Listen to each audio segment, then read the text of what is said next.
From the kitchen of the cabin, a look at the games that made us who we are in Ben and Steve's Advent Calendar.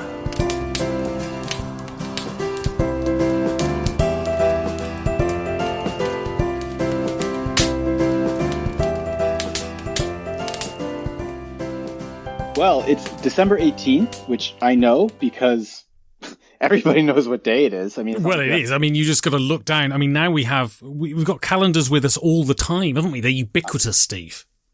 I've basically wallpapered my dad's house with calendars because I just always want to know what day it is. Like, kind of. What's today's slogan? Kind of, so I know when I'm getting out of here. The slogan for the day is, you can do it, but it's like there's like a picture of a decanter. Yeah. So it's like, you decanter do it.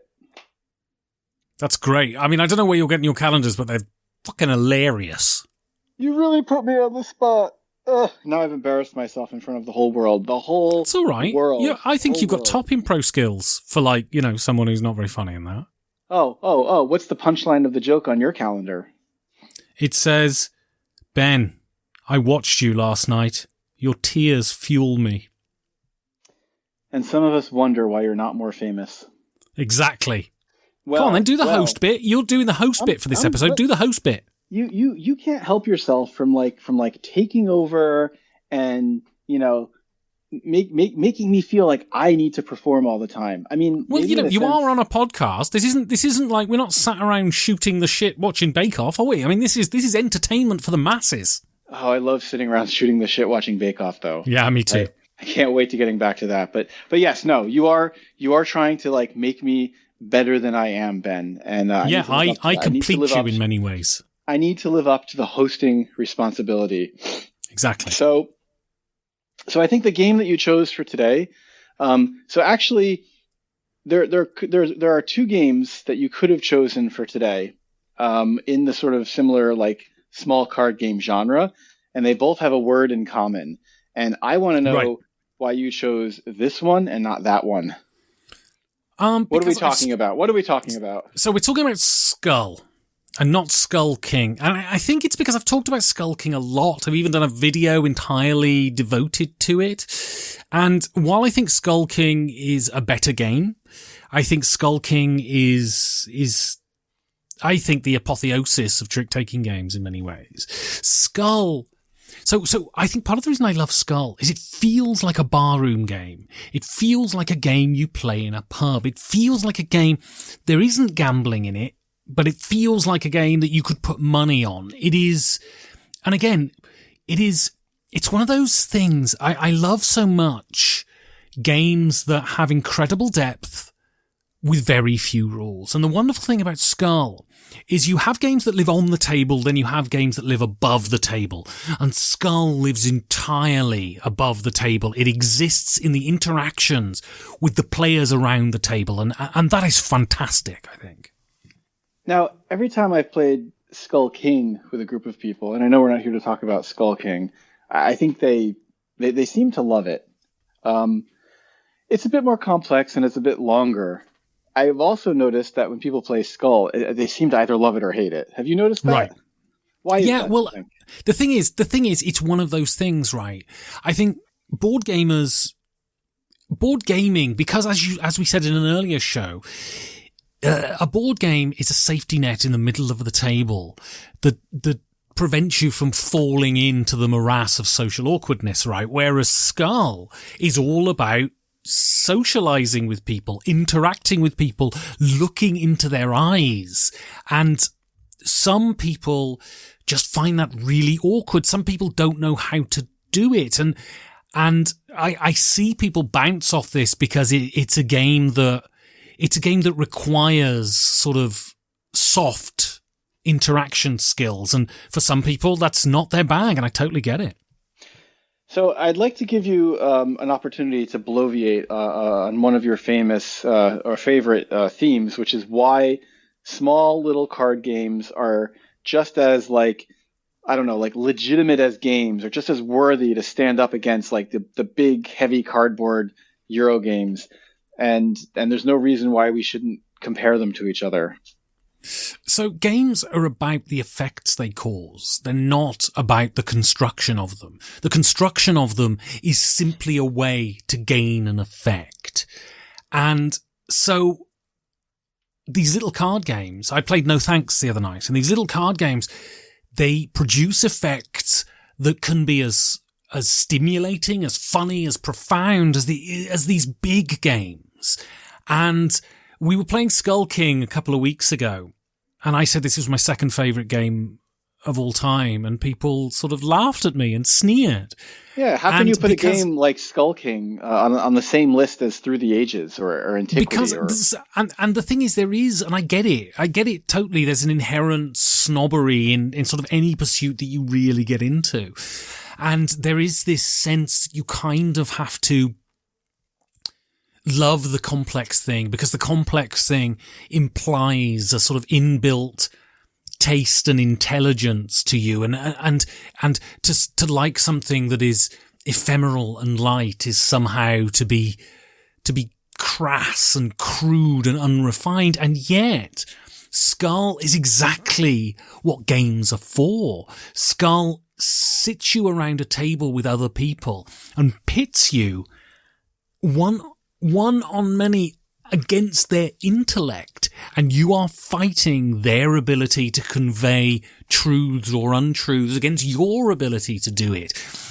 Complexity isn't always the goal, because if you are able to leverage the human mind, which a lot of these small card games do, you're leveraging the most complex system that exists on the planet, right? Well, I think that if we're going to talk about like the game mechanistically, Skull seems to, and sometimes we talk about like the mechanism at the heart of games, or like the concept, like the conceptual heart of Skull seems to be like a game mechanism as old as card games themselves, right? Which is the bluff. Like this game seems to be about bluffing par excellence, and some people are just bad at it. Like they wouldn't play poker. They don't have a good poker face. They're obvious liars. And I think if you can't somehow, I don't know, get into that, develop that skill, it doesn't matter how clever you are, you're not going to be able to play Skull.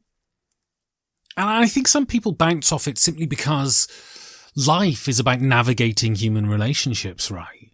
Not just at work, but in our free time. It's about judging statuses. It's about trying to convey aspects of your personality that are stronger and more attractive, withholding certain things. So much about what Skull asks you to do is what we have to do in everyday normal life. And I love that. I revel in that. But at the same time, I understand people who want within a game to say, no, I want control, I want mastery, I don't want doubt, and I don't want, a game like Skull and a game like Resistance, if someone's got a big personality and they're a bit of a bully like me, then they can steamroll people, and they feel that intimidation that they feel in so many other aspects of life.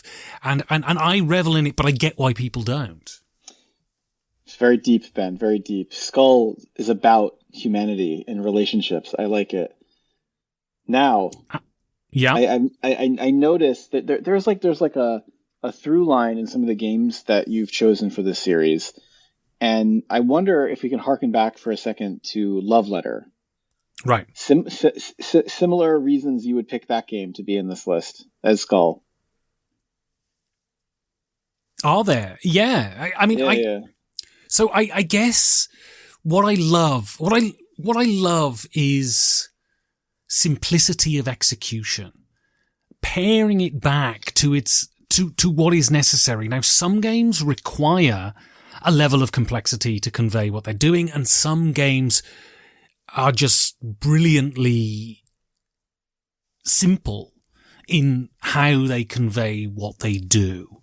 And as long as, and that's why I have an issue with Silver Age, I think, of board gaming, and why I think we live in a Silver Age of board gaming, is that if you look at, the Wolfgang Kramer designs, the Rainer Knizia, their goal is simplicity. Now, that may result in something that's relatively complex, but their goal is to make that complex machine as simple as possible.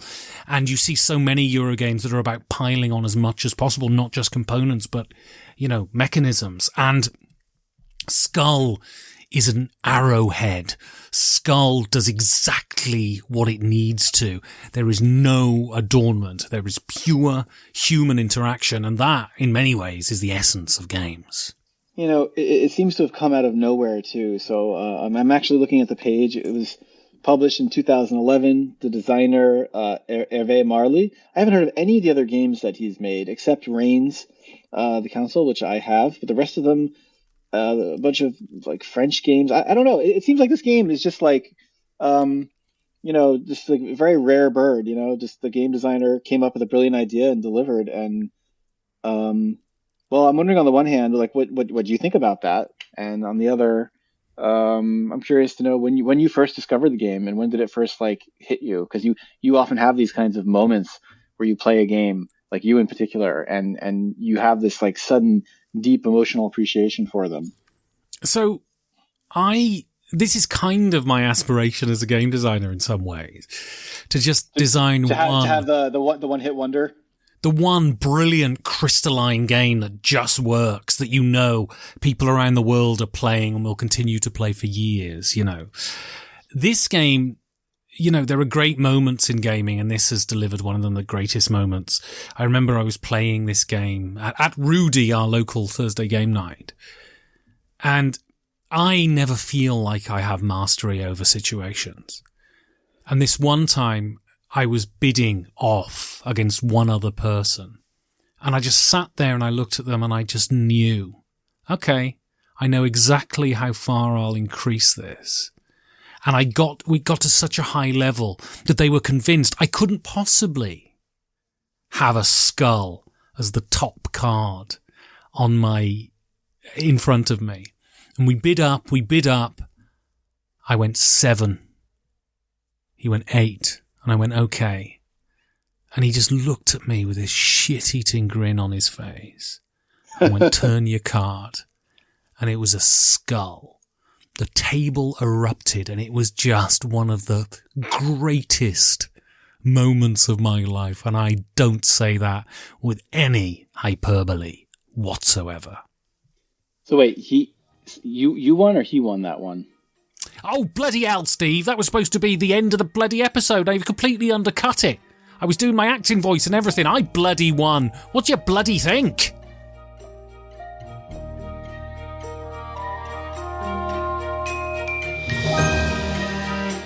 Thank you for listening to this show and indulging our overweening nostalgia.